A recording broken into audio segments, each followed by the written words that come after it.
Assalamualaikum warahmatullahi wabarakatuh. Perkenalkan, nama saya Ridho Kramasya. Saya di sini akan membahas tentang PPT dengan judul yang pada bab 2 yang pertama adalah Zero Trust Architecture untuk Sistem Informasi Kesehatan. Di sini saya akan menjelaskan sedikit isi-isi tentang apa yang saya buat pada bab 2 kali ini.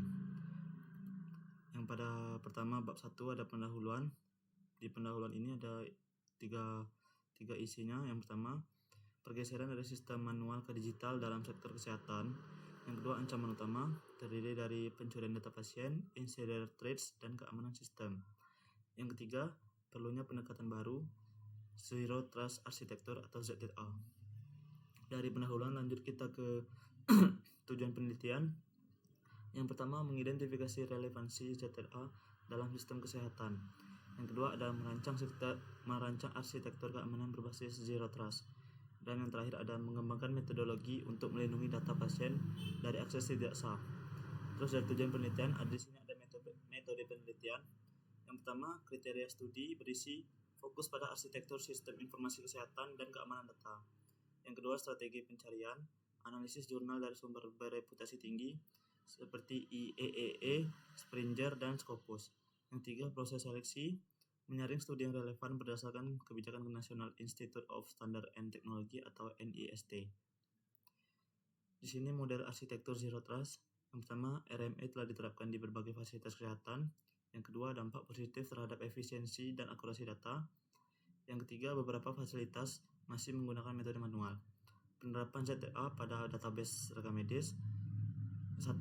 Menggunakan multifactor authentication atau MFA untuk mengakses data pasien. Yang kedua, implementasi anomaly detection untuk mendeteksi akses mencurigakan. Terus yang terakhir, integrasi dengan sistem berbasis machine learning untuk mendeteksi ancaman. Kesimpulannya yang di sini adalah saya buat. Pertama, Zero Trust Architecture merupakan solusi untuk melindungi data pasien dari ancaman dalam dan luar.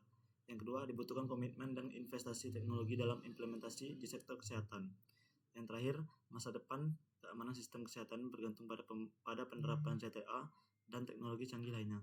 Solusi dan rekomendasinya di sini, pertama ada pelatihan SDM dalam keamanan cyber, penguatan infrastruktur IT di fasilitas kesehatan, kebijakan dan regulasi yang lebih ketat untuk keamanan data pasien, adopsi teknologi machine learning dalam mendeteksi ancaman keamanan.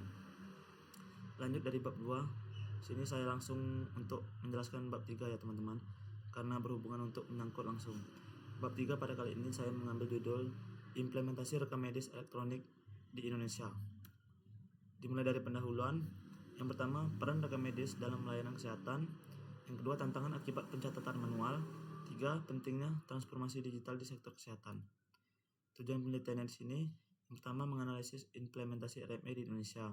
Yang kedua ada mengidentifikasi tantangan solusi. Terus metode penelitiannya di sini, yang pertama studi literatur dari Google Scholar, 2 menggunakan metode Prisma, dan terakhir seleksi 8 artikel relevan. Hasil penelitiannya ada 3 di sini. Yang pertama, RMA telah diterapkan di berbagai fasilitas kesehatan. Yang kedua, dampak positif terhadap efisiensi dan akurasi data. Terakhir, beberapa fasilitas masih menggunakan metode manual. Tantangan implementasi RMA. Yang pertama, kurangnya SDM terlatih dalam literasi digital. Yang kedua, infrastruktur teknologi belum merata. Yang ketiga, perubahan mindset dan budaya kerja. Terakhir, keamanan dan privasi data pasien. Studi kasusnya yang pertama, RS Putra Bahagia Cirebon menggunakan modul RMA dan pelatihan dokter.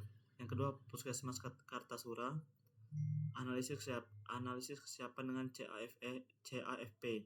Terakhir, Klinik Kids Dental Care, integrasi sistem dokter assist.